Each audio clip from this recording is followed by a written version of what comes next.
Good morning. My name is Lynn, and I would like to welcome you to First Unitarian Universalist Church.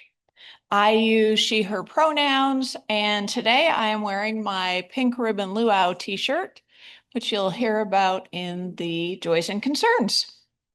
Whether you are on site with us or on Zoom, whether it is your first time here or one of many, we are glad you're here today. I see a lot of familiar faces and some new faces. Very exciting. We hope that you can stay for coffee or tea or your caffeinated beverage of choice and conversation after the service. The chalice lighter in the sanctuary is Barbara V. The chalice lighting words are The Balance We Seek by Sharon Wiley. The hours of day and night are in balance. In honor of earth-centered traditions that celebrate this time of year, we observe that the flaming chalice holds the elements of the four directions: earth, air, fire, water. The lamp oil for earth, the air that feeds the flame, the fire we light, and the chalice itself, the cup, the symbol of water. We light our chalice and reflect on the balance we seek in our lives, the balance we seek in our hearts, the balance we seek in our world.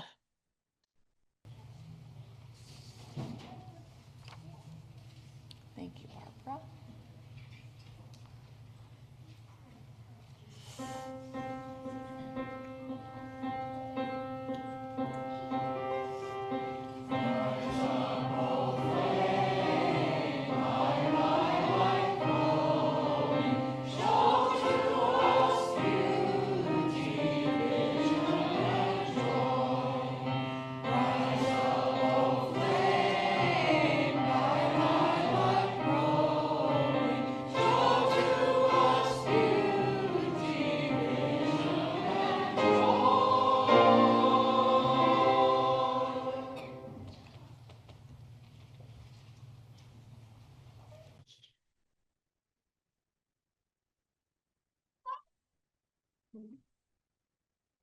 Good morning, everyone.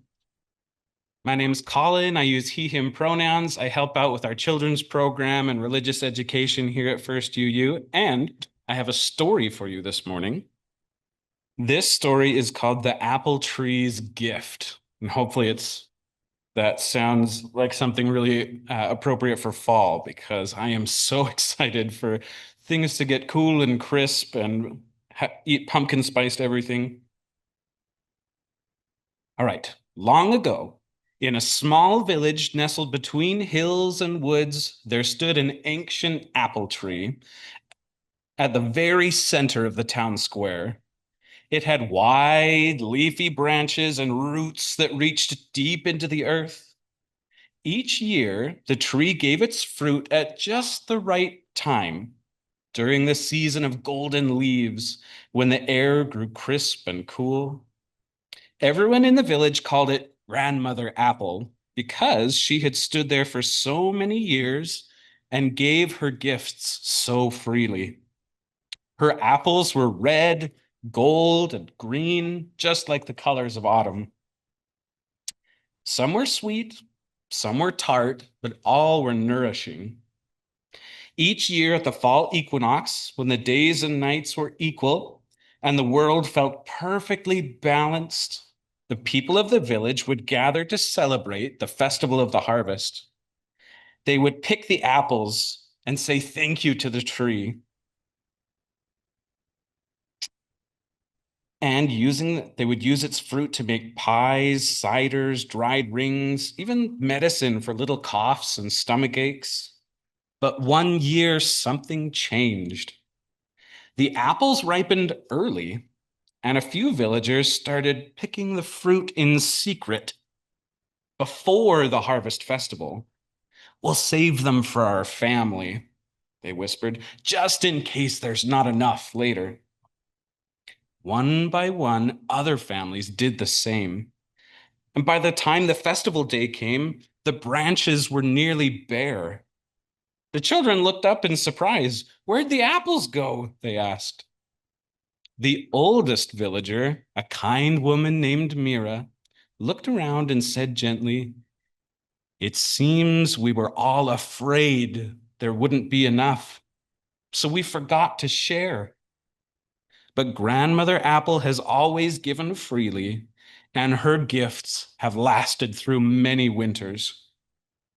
Then she walked up to the tree and placed one shiny apple she had saved in her basket on the ground beneath it. One by one, others followed. Some gave apples, some gave dried slices, others shared juice, jam, or even apple seeds to plant new trees. The festival became not about having the most, but about sharing the best of what they had. That year, the village felt warmer in spirit, even as the days grew colder. And Grandmother Apple, the next spring, her blossoms were more beautiful than ever. Her roots felt the love that had been returned. This story lifts up Mabon, the fall equinox, and earth-centered wisdom. It reminds us that the harvest is coming in, and now is a time to share what we've been given, to care for one another through winter. Just as our UU values of generosity remind us and call us freely and compassionately to share our faith, presence, and resources. In other words, it reminds us to share what we have. And when we do, we help our whole community thrive. Now we're ready to sing the children downstairs to their classes with "On Your Way." The words will be on the screen. Thank you.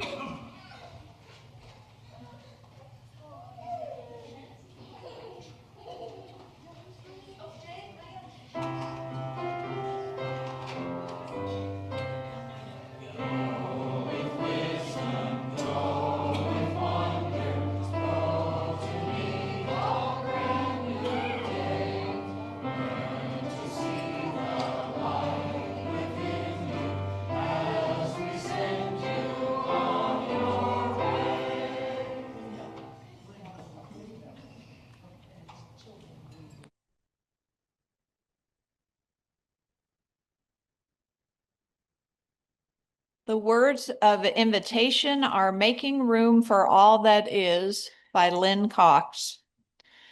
Spirit of life, ancestor of the stars and the sun, you who embrace the vastness of space and us along with it, be with us today. Hold us in our worry, our exhaustion, our grief. Keep us close as we sit with our truth, whatever that may be. Lead us to rest in the quiet, to find solace and renewal in the time of shifting light and dark. You whose arms open with the spinning galaxies, help us to make room, as you do, for all that is. Open our hearts to our loved ones, our neighbors, the beings with whom we share this planet. Lead us to reach out to others in compassion. Turn us toward one another in mercy, right relationship, and reconciliation. You who have seen the rising and setting of suns, of seasons, of civilizations, remind us of all that we have learned from the history of the world and from our own histories. Give us the courage to face our mistakes and to repair them whenever possible. Help us understand our interdependence, our gravitational relatedness with all of the others spinning around us, and lead us to treat those relationships with care. In this space, filled with the people among us who shine like stars, this space filled with the sparkle of love and care, we give thanks for this moment to be together. May our senses be open to the beauty of this day, this season, this world. We continue our contemplation in silence. Blessed be.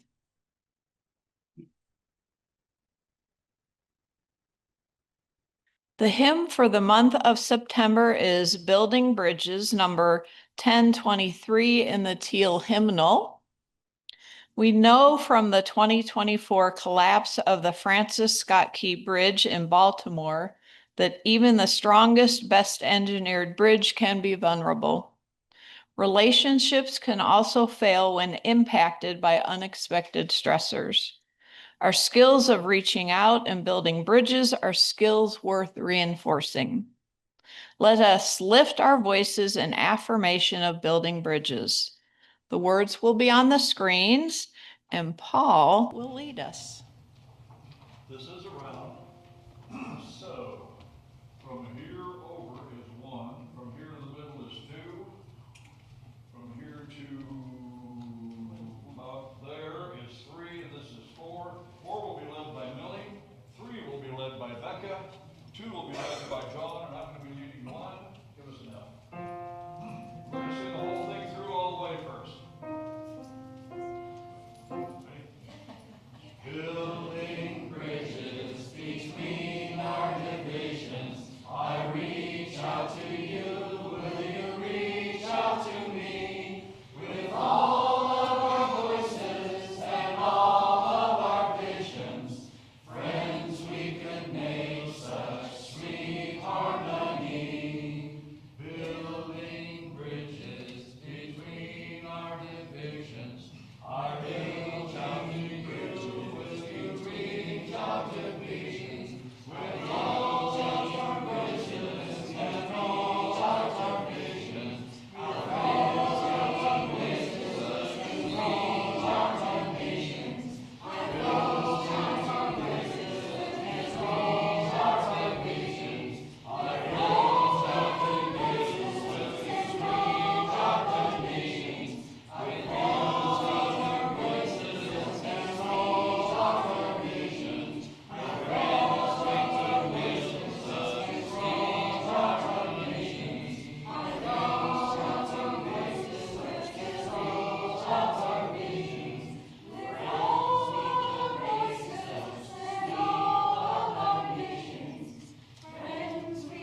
make such sweet harmony.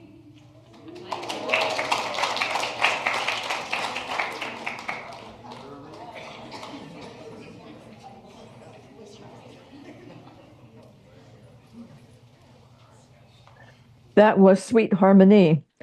Even on Zoom, we can hear and appreciate the harmony. My name is Dacia Reed. I am a glasses-wearing older woman with short hair. And in honor of Equinox, today I'm wearing a summery black and white floral top because those days will be coming crisper, we hope. And I am a member of the Pastoral Care Circle. As a community, we share joys and concerns to keep connected. Slips of paper are available at the greeters table for those in the sanctuary to use for joys and concerns. During the week, you may send your joys and concerns by email to pastoralcare@springfielduu.org or by leaving a voicemail on the church phone 417-883-3922. If you're on Zoom, please use the chat box now for sharing your joys and concerns. All of these joys and concerns will be included in the members' email on Tuesday. We honor each joy or concern with a lighted candle, a symbol of the love we share as a community, and we offer these joys and concerns. This morning, Barbara V. will be lighting the candles. And now we begin this time of sharing. Know that though we are in multiple physical places, we are together in beloved community. To begin, we hold in love all of us, those present and those absent. We light a candle for our church community.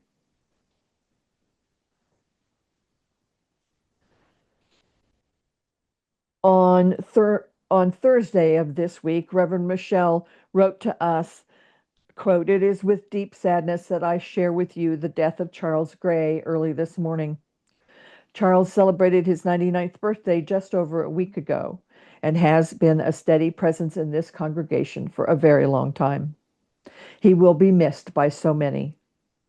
Please hold his friends and families in your heart."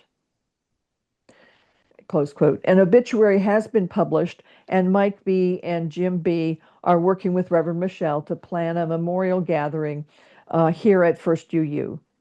We light a candle of sorrow and support in memory of Charles. Nancy Holmer writes, "I had a fall Monday evening and cracked a bone in my right elbow. It's been splinted this week, and I'm not in pain, just awkward.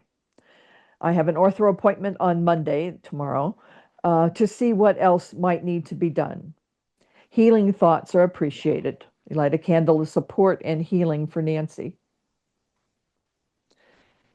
And on Zoom, the Crespo family offers us a joy celebrating Mabon, the fall equinox. We light a candle for the changing seasons. And I am certain that there are joys in the sanctuary and concerns that have not made it into the chat box. So, Millie, perhaps you can step up.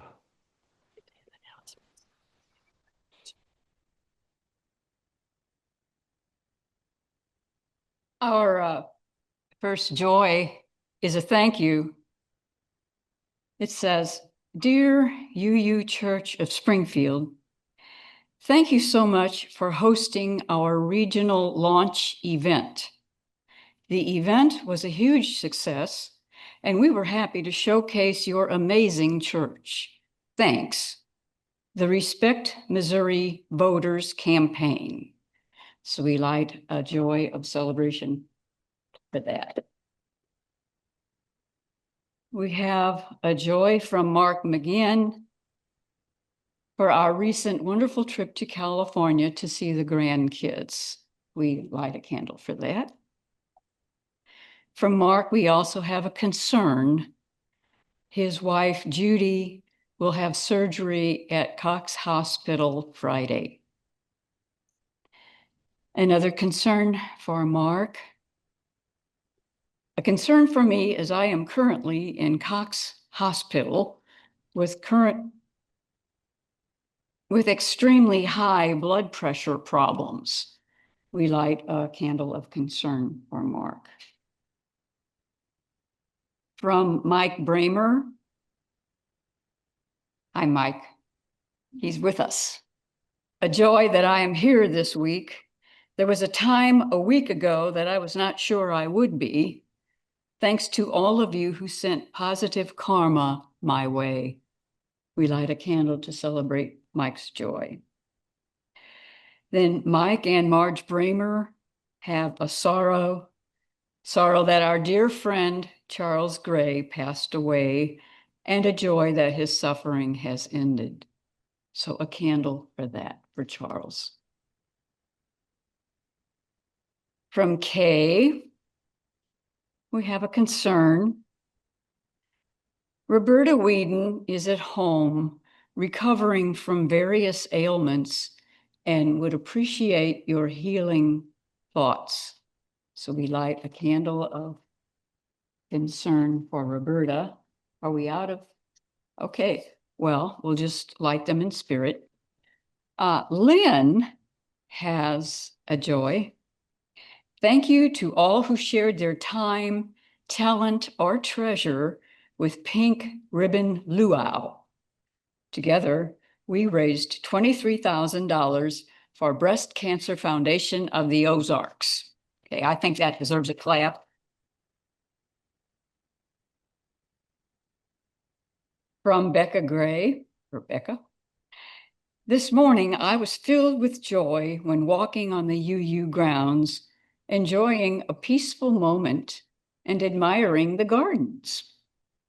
It reminded me that First UU is not just the physical building.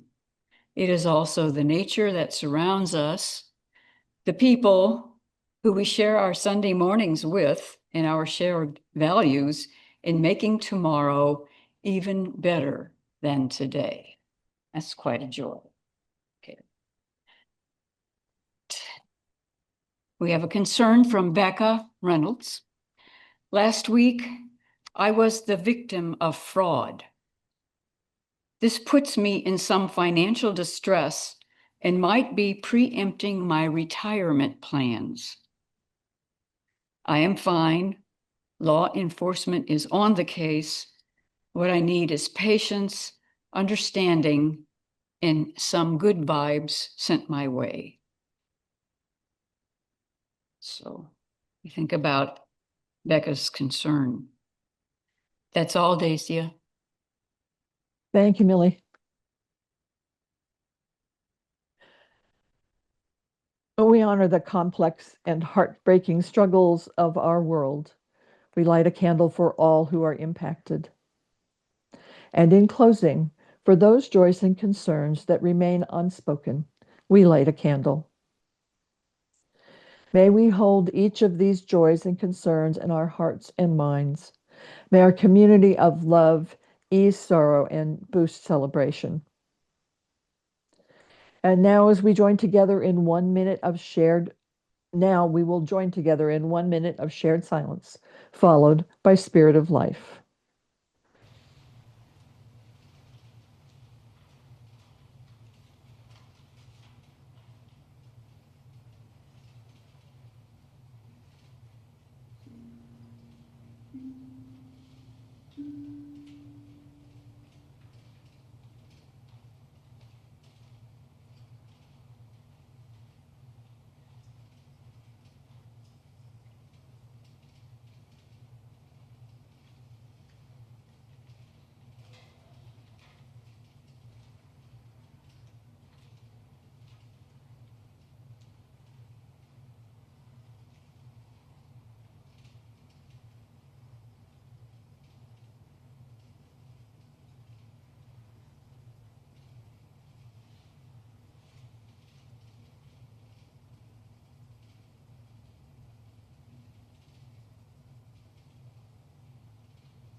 Good morning. I am Doris Ewing. I am an old cat lady with white hair and glasses, wearing brown this morning. I first joined the Unitarian Church in 1956 during my freshman year in college. And I moved to Springfield in 1971, and I immediately joined this church. because being a Unitarian Universalist is a central part of my identity. Being a UU member asks us to make a commitment to many things. It asks us to be open-minded and respectful of others' beliefs and views. It asks us to speak out for social justice and to protect the environment and our democracy.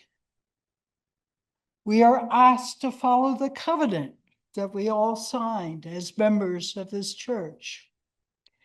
And it asks us to support our church with our time and our money. Making a pledge is about more than just money. It's about making a commitment to our church community and its mission. It unites us in a shared purpose, creating mutual support and deeper connections.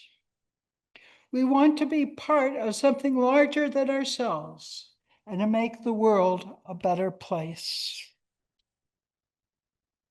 Unlike some other churches where God threatens you with hell if you don't make a pledge, we understand the reality of how much it costs to run a church. We have many programs to support.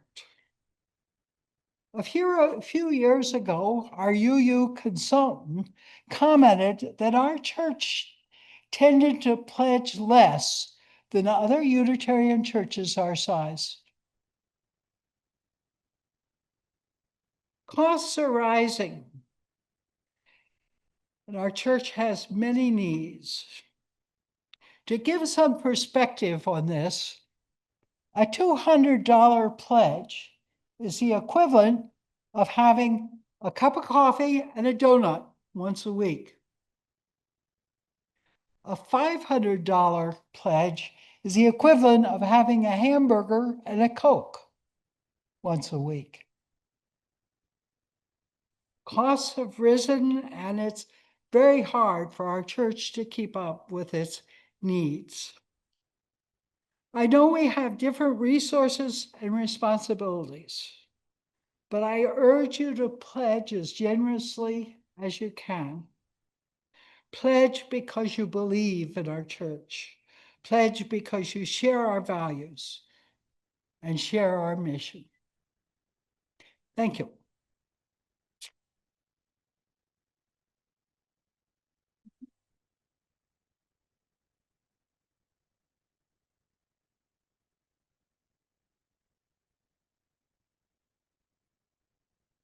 Is there music right now? Okay.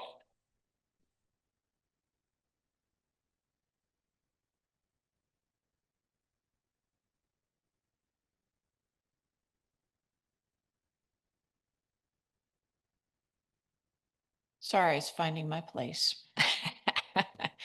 On September 24th, 1825, Frances Ellen Watkins Harper was born in Baltimore, Maryland. She was a member of the First Unitarian Church of Philadelphia. She was an important African-American abolitionist, suffragist, poet, temperance activist, teacher, public speaker, and writer.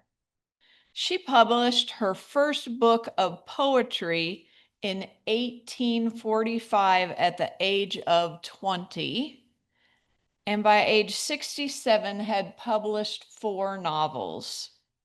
Harper was active in the growing number of Black organizations and came to believe that Black reformers had to be able to set their own priorities.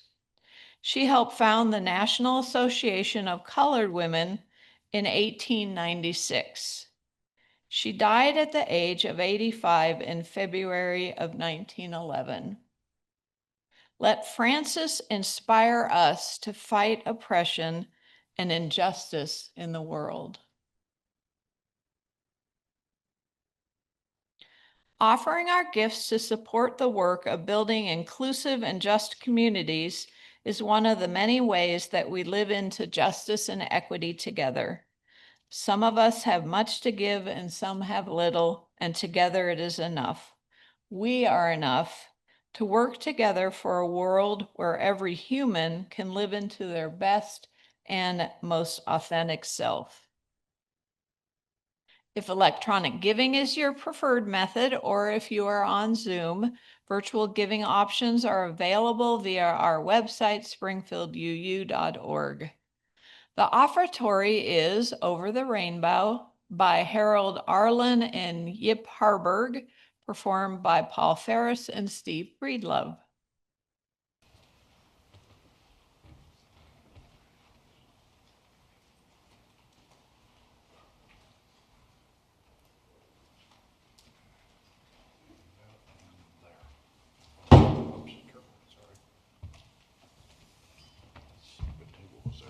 Okay, there we go.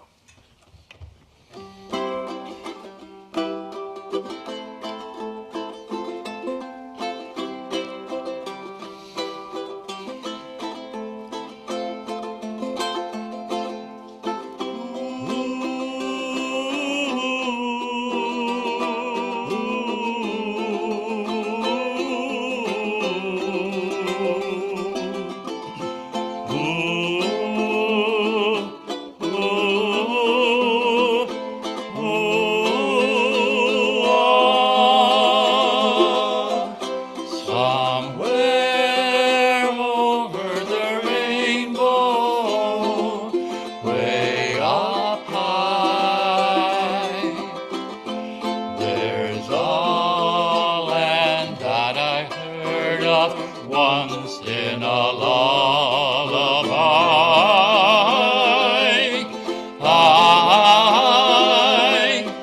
Somewhere over the rainbow, skies are blue, and the dreams that you dream of, dreams really do come true.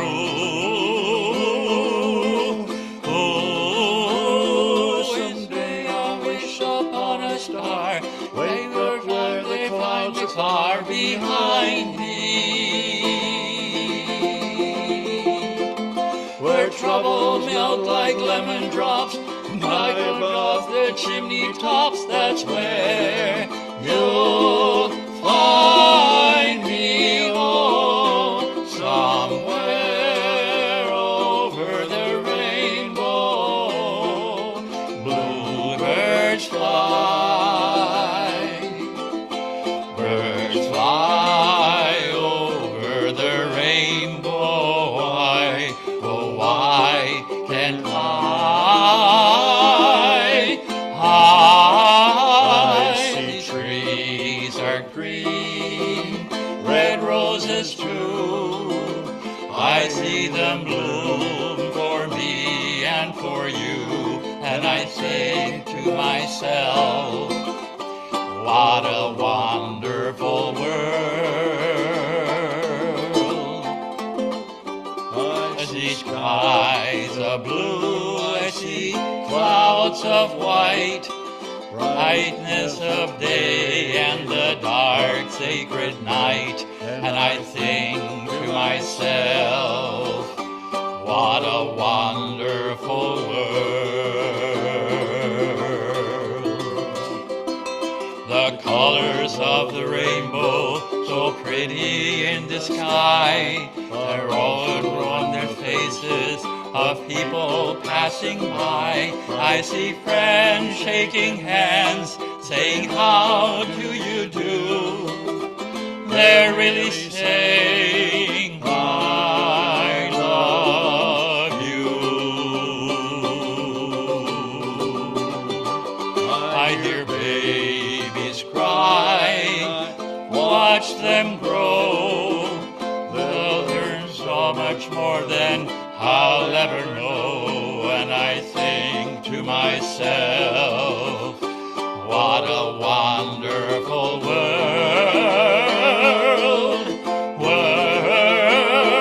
Someday I wish upon a star, way up high behind the far behind me. Where troubles melt like lemon drops, high up on the chimney tops, that's where you'll find me, oh, somewhere over the rainbow, way up high. And the land that I heard of once in a lullaby.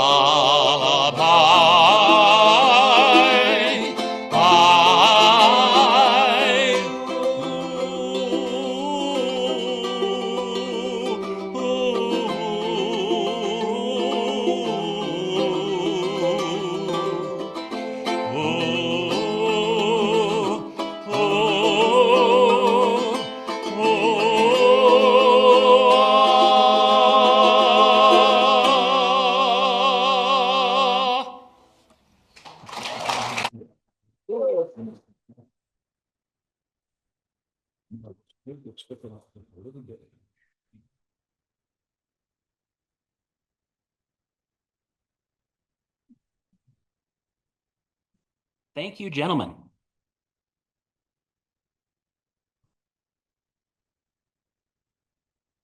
Hi.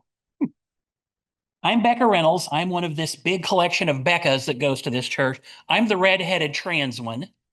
Today I am wearing a turquoise dress that I just got, and I've already gotten 5 compliments on so far just today.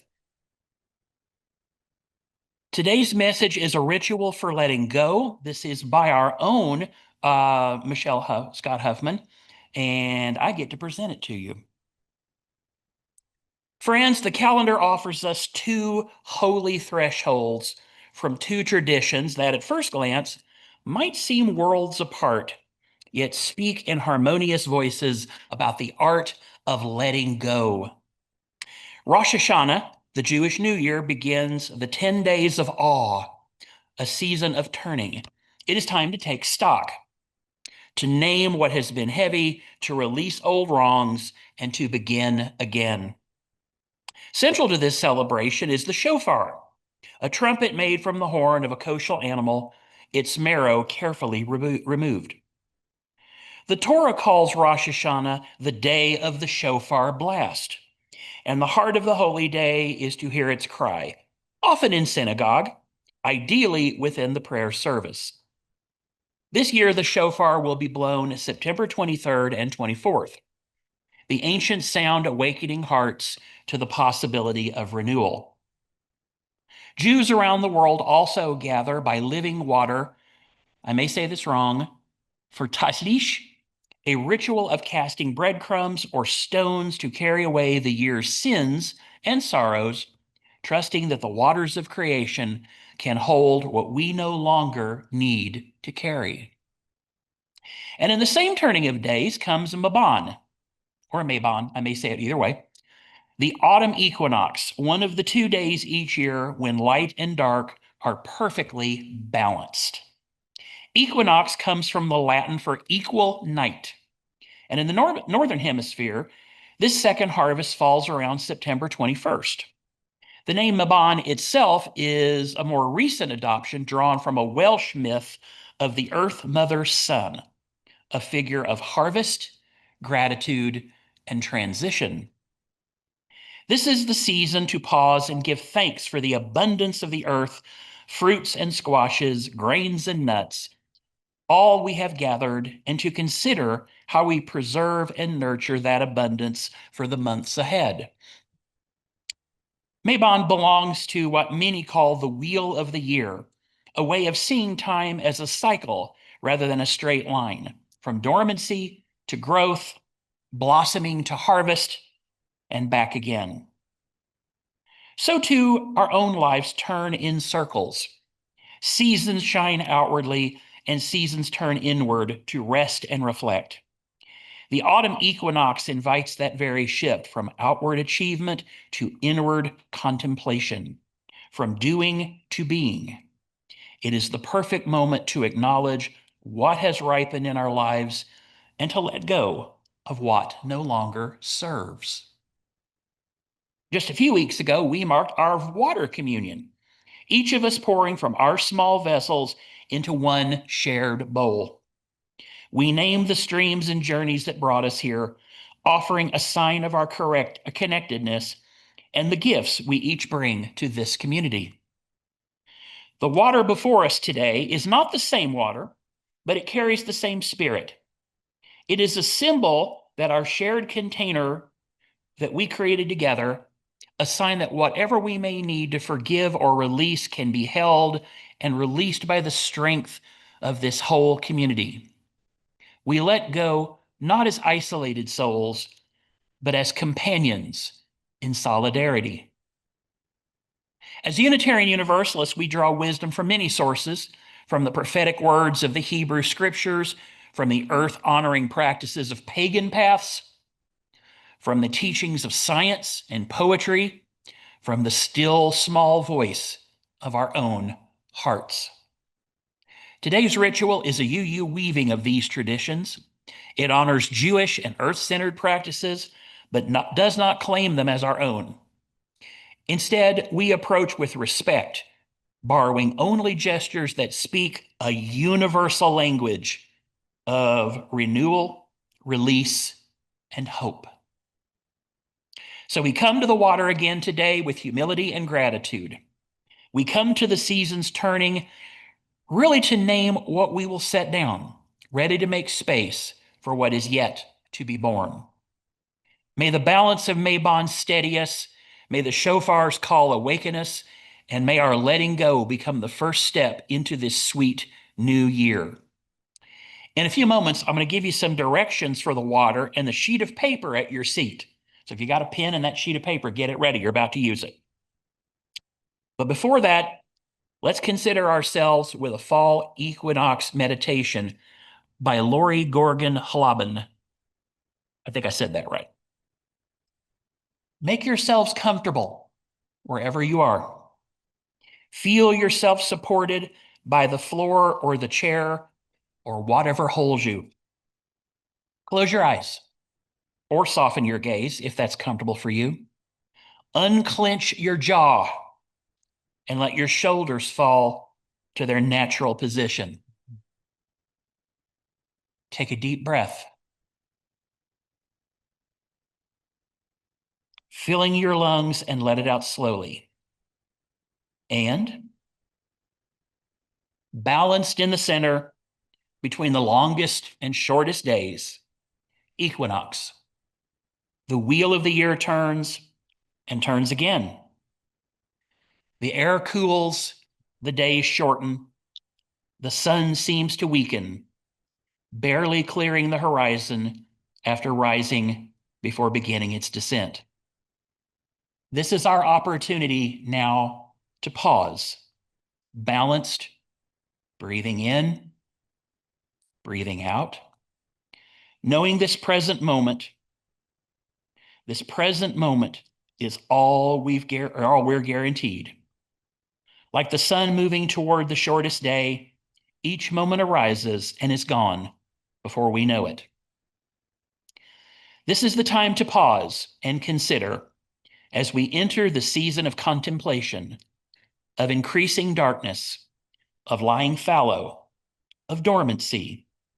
This is the season of letting go, of lightening burdens, of preparing for a long period of being still, of going deep.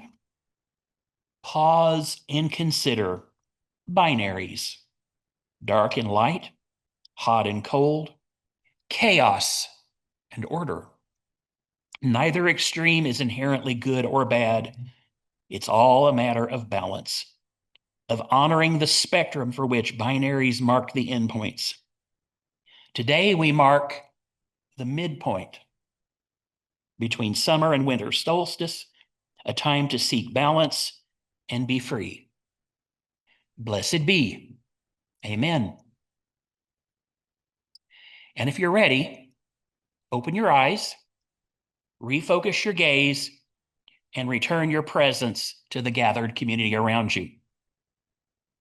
As the equinox tips day and night toward equal measure, as the shofar's ancient cry calls the soul to turn, as we gather at this threshold of seasons and of hearts, this is a holy pause between what has been and what is not yet, between the sweetness of apples and the bitterness of what we release. Here we stand in the balance to remember, to release, to begin again. On Rosh Hashanah, many gather by living waters for Taslich, casting crumbs or pebbles, symbols of the year's heaviness, into river or sea. At Mabon, we honor the turning of the earth, letting the harvest of our labor be complete and trusting the fall of leaves. Today, we join these streams. Each of you has a piece of paper at your seat, and there are pens scattered about, and also pens by the bowls of water. There's even some over there by the pledge table. I invite you each to prepare your own vessel. Each of you has a piece. If you are watching on Zoom, I would invite you to prepare your own vessel of water to receive what you want to let go, even if you don't have the fancy dissolving paper like we do. The intention and symbolism remains the same. You are invited to name what you are ready to set down: a burden, a regret, a grief, a habit, a fear. The paper will dissolve in water, offering a quiet sign that what you release is carried on you.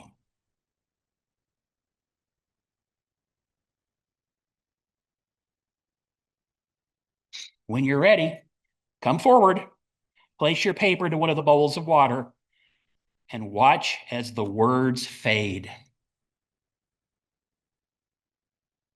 If you wish, you can whisper, I release, I turn, I begin again. That's all right. Can put it over here.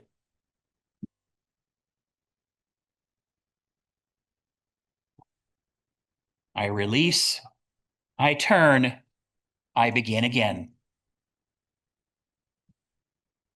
Yeah, there's no water now.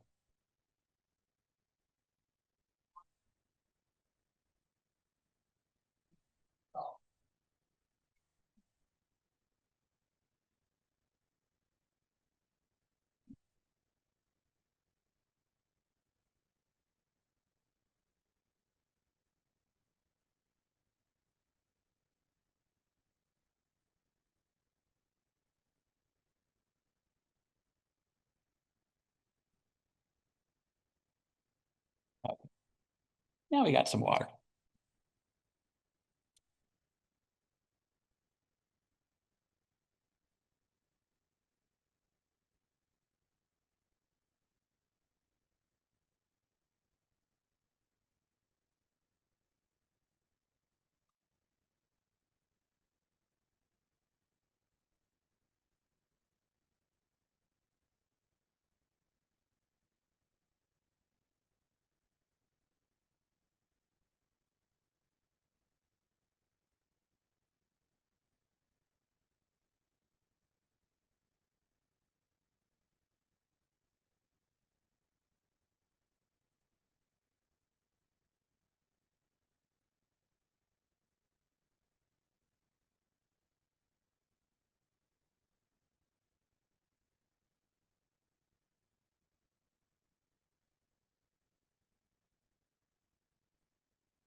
Thank you all. May the holy, the goddess, the universe, life force known by many names, gather these dissolving words into mercy. May the balance of light and dark steady our hearts. May the sweetness of the year ahead meet us like honey on the tongue. May we be renewed for justice and for joy. May it be so. Blessed be, and amen. So say we all.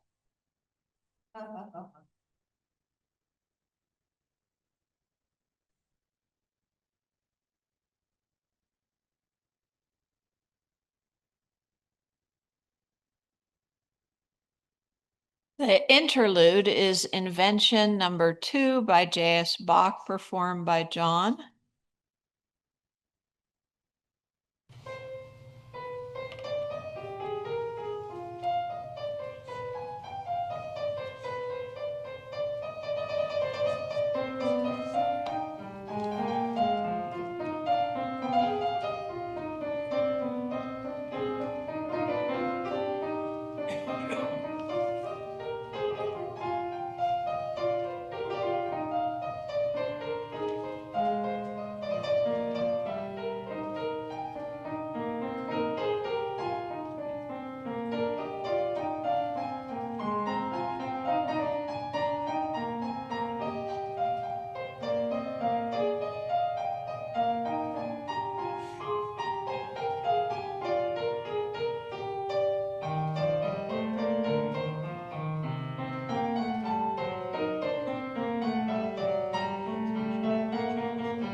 Thank you, John.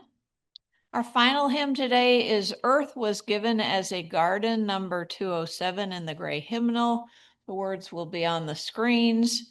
You may sit or stand, and you may remain standing after the song for the chalice extinguishing and unison sending words.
As Becky Lawrence said, as flame is to spirit, so spirit is to breath, and breath to song.